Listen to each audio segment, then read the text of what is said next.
سب سے پہلے مجھے ایک ہستی نظر آئی، 40 اور 41 عام الفیل میں مکے کی سرزمین پر، اور ہستی وہ نظر آئی جو نہ کسی یونیورسٹی میں پڑھی، نہ کسی کالج میں گئے، نہ کسی استاد سے سبق حاصل کیا، نہ کسی تجربہ گاہ کی سیر کی، ریت کے ٹیلے ان کا محل تھے، کھجور کی گٹھلیاں ان کی دوربینیں تھیں، زمین پر بیٹھ کر آسمان کے راستے بتاتے تھے۔ اس ہستی کو میں نے دیکھا، وادی ابو قبیس چھلک رہی تھی، تمام کفار عرب یکجا تھے، اور اس میں اکیلا آمنہ کا لال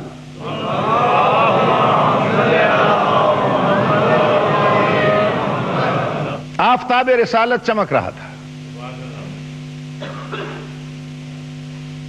ایک طرف تمام عوام تھے، ایک طرف اس کا بھیجا ہوا امام تھا۔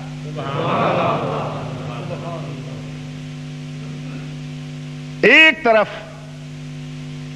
تمام جمہور تھا اور ایک طرف خدا کا نور تھا۔ تنہائی ہے اور بے کسی، اور ارشاد فرما رہے ہیں ایھا الناس، اے لوگو، میں تمہاری طرف اللہ کا رسول بن کے آیا ہوں۔ کہ اتنے میں ابو لہب اٹھا، ابو جہل اٹھا، اور اس نے کہا آمنہ کے لال، کیا دلیل ہے آپ کے پاس نبوت کی؟ کیا دلیل ہے آپ کے پاس رسالت کی؟ یہ سننا تھا کہ پیغمبر اکرم خاموش ہے۔ وحی الہی کے بغیر کلام نہ کرنے والا نبی ہمتن گوش ہو گیا۔ ہوائیں رک رک کے سننے لگیں، ستارے جھک جھک کے دیکھنے لگے، ارواح انبیاء سمٹ کے قریب آ گئیں۔ موسیٰ دیکھ رہے ہیں، عیسیٰ ملاحظہ کر رہے ہیں، یعقوب مشاہدہ کر رہے ہیں، یوسف سکتے میں کھڑے ہوئے ہیں، اور ہر ایک دوسرے سے کہہ رہے ہیں۔ آدم نے کہا جب مجھے فرشتوں کے سامنے دلیل دینا پڑی تو علم کا سہارا لینا پڑا۔ نوح نے کہا مجھے اپنے زہد کا سہارا لینا پڑا۔ ابراہیم نے کہا مجھے اپنی خلت کا سہارا لینا پڑا۔ موسیٰ نے کہا مجھے اپنی ہیبت کا سہارا لینا پڑا۔ عیسیٰ نے کہا مجھے اپنی طریقت کا سہارا لینا پڑا۔ اب دیکھیں ہمارا سردار دلیل نبوت میں کس شے کا سہارا لیتا ہے؟ کس شے کا سہارا لیتا ہے؟ اتنے میں سرکار دو عالم نے چہرہ مبارک اٹھایا، بلند کیا، ڈوبتا ہوا سورج زیارت کے لیے پلٹ آیا۔ پلکیں جھپکی تو چاند شرما کے دو ٹکڑے ہو گیا۔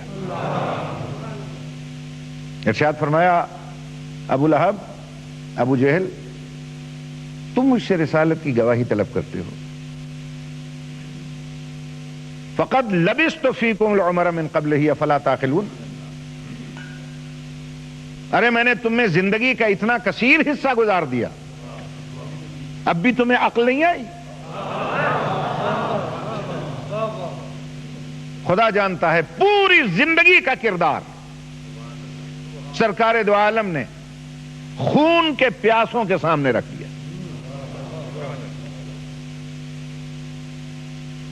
میرا بچپن تم میں گزرا، کوئی لغزش بھی ہو تو بولو۔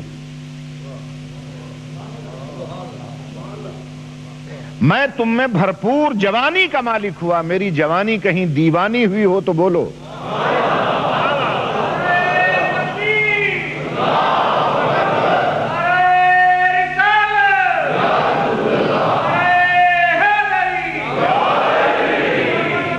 چاند پہ 2 داغ ہو سکتے ہیں، میرے چاندنی سے چلن پہ کوئی دھبا نظر آیا؟ ستارے گر سکتے ہیں، بولو میں کہیں گرا؟ آفتاب غروب ہو سکتا ہے، گناہ کی کسی وادی میں میں ڈوبا؟ ابو لہب بول، ابو جہل تو بول، اتبا تو بتلا، اتیبہ تو بول، سب کے سر جھک گئے. بھئی ایک زباں ہو کر بولے حقیقت یہ ہے کیا ہے آمنہ کے لال، ہم نے تجھ میں امانت اور صداقت کے سوا کچھ نہیں دیکھا. امانت اور صداقت کے سوا کچھ نہیں دیکھا. امانت کا تعلق کردار سے ہے اور صداقت کا تعلق گفتار سے ہے. گویا خون کا پیاسا دشمن بھی مان گیا کیا ہے آمنہ کے لال، نہ تیرے کردار میں نقص ہے نہ تیرے گفتار میں نقص ہے. تو جس کے کردار کو قدرت ایمان بنا دے اس میں نسیان کیسا، اور جس کی گفتار کو قرآن بنا دے اس میں ہذیان کیسا.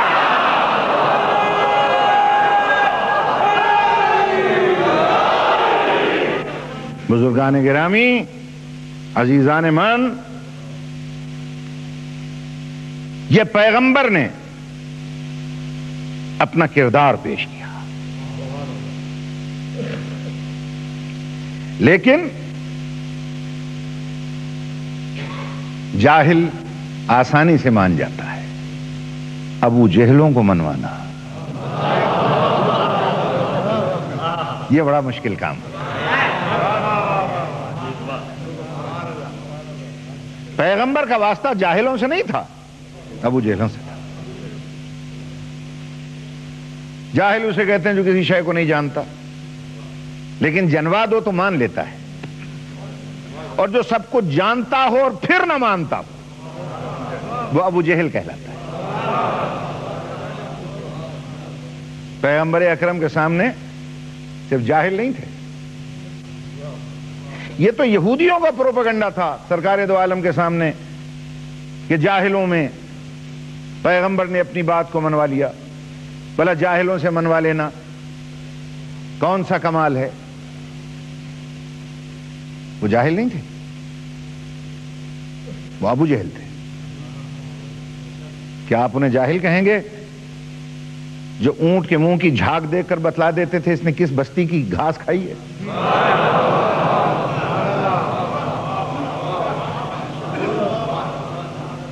وہ کیسے جاہل تھے جو پرندوں کو اڑتا ہوا دیکھ کر بتلا دیتے تھے کہ آشیانے سے آ رہے ہیں یا آشیانے کو جا رہے ہیں.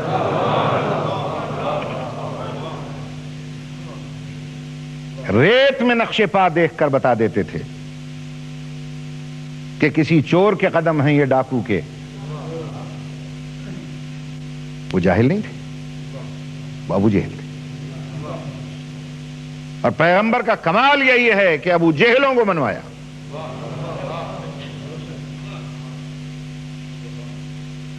وہ پیغمبر اکرم جسے قدرت نے حکمت سے نوازا،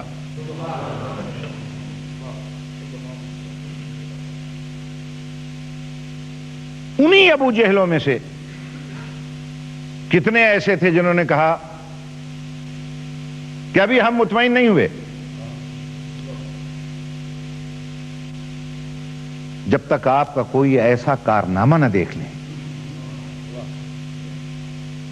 جس سے ہماری عقل مجبور ہو آپ کو پیغمبر ماننے پر. تو کہا پھر تسلی کیسے ہوگی؟ ایک نے کہا کہ یہ جو کنکر ہیں یہ آپ کے ہاتھ پہ کلمہ پڑھ کے پھر گواہی دیں تو مان لیں گے. سرکار دو عالم نے کنکریاں اٹھائیں، غور سے دیکھا اور ارشاد فرمایا سبحوا للہ، اللہ کی تسبیح کر. اجزائے ترابیہ میں حرکت ہوئی، ایک دم آواز آئی اشہد ان لا الہ الا اللہ.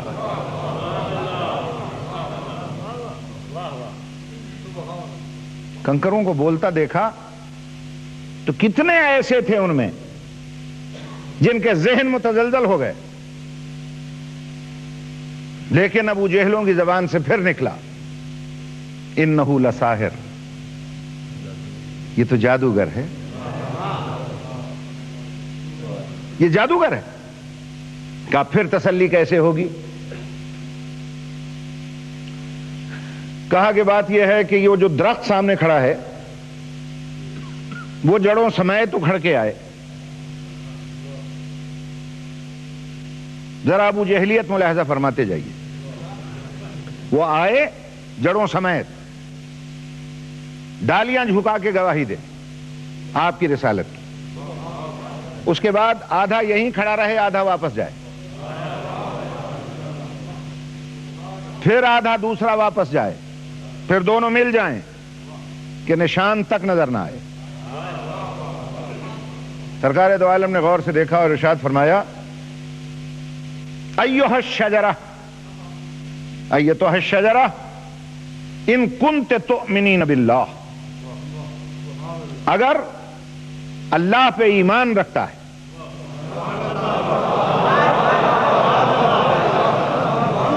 اے درخت اگر ایمان رکھتا ہے کہ میں اللہ کا سچا رسول ہوں، فاقلع بعروقک، جڑوں سمیت اکھڑ جا۔ آیا، ڈالیاں جھکائیں، کلمے کی آواز آئی، پھر آدھا واپس گیا، پھر دوسرا واپس گیا۔ کتنے ایسے تھے جو متزلزل ہو گئے، ان کا جس کے سامنے کنکر بولے، جس کے سامنے درخت اکھڑ کر آئے، یہ کوئی اور ہستی ہے، یہ کوئی اور ہستی ہے۔ مگر ابو جہل پھر پکار اٹھے انہ لساحر ہاشمی، یہ تو بنی ہاشم کا جادوگر ہے۔ کہا پھر تسلی کیسے ہوگی؟ کہا کہ اچھا یہ جو گوہ بھاگی جا رہی ہے، ایک جانور ہوتا ہے گوہ، وہ بھاگی جا رہی تھی، کہا اسے واپس بلائیے، یہ کلمہ پڑھ کے گواہی دے۔ سرکار دو عالم نے دور سے آواز دی ایھا الذئب، اے جانے والی گو واپس آ۔ وہ پلٹ کے واپس آئی۔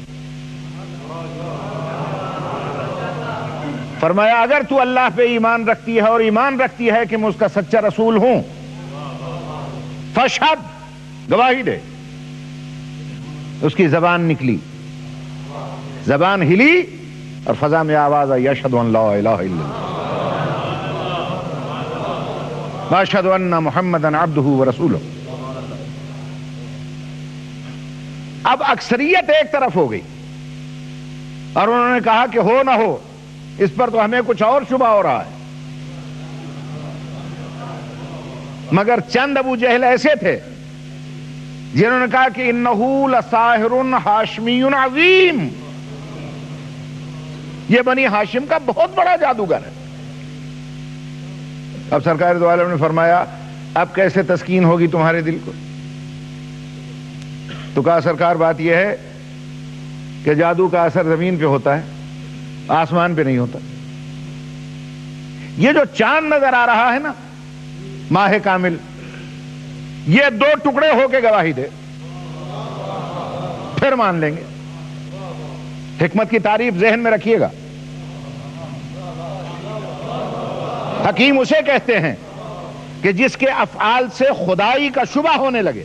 چاند کو دیکھا، ارشاد فرمایا ایھا القمر ان کنت تؤمن باللہ وتؤمن بانی رسول اللہ، اے چاند اگر تو ایمان رکھتا ہے کہ اللہ ایک ہے، اللہ پہ ایمان رکھتا ہے، میری رسالت پہ ایمان رکھتا ہے، تو گواہی دے، فن شق، اور شق ہو جا۔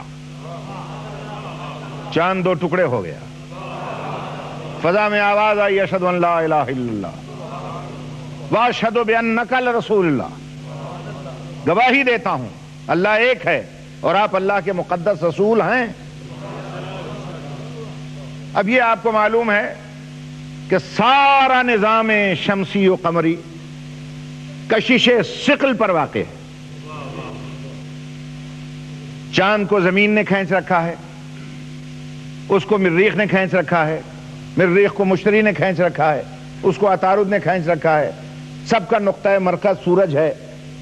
جیسے ہی چاند دو ٹکڑے ہوا اپنی جگہ سے ہلا، کشش ثقل میں فرق آیا، فضا تھرانے لگی، وادی ابو قبیس کے پہاڑ ہلنے لگے، زمین پیروں سے سرکتی ہوئی محسوس ہونے لگی، سب کے چہرے فق ہونے لگے، اکثریت ایک طرف ہٹ گئی اور سب نے مل کر کہا کہ جس کا چاند پر بھی یہ فعل جاری و ساری ہے وہ انسان نظر نہیں آتا، وہ ہمیں کچھ اور معلوم ہو رہا ہے۔ اور فوراً زبان سے نکلنا شروع ہو گیا کہ چاند کو جوڑ دیجئے، ہم گواہی دیتے ہیں یا محمد بِأَنَّكَ أَنْتَ اللَّهُ، آپ ہی اللہ ہیں، آپ ہی خدا ہیں، آپ ہی خدا ہیں۔ فوراً جبریل وحی لے کر نازل ہوا، قل انما انا بشر مثلکم یوحی الی، کہہ دو میں خدا نہیں ہوں، میں بشر ہوں تم جیسا، تمہارا خدا ایک ہے ایک، میں بشر ہوں تم جیسا، تمہارا خدا ایک ہے ایک۔ جب خدا نے توحید خطرے میں دیکھی فوراً بشریت کا اعلان کروا دیا، یہ بشریت کا اعلان توحید بچانے کے لیے کرایا تھا، اپن جیسا بنانے کے لیے نہیں کرایا۔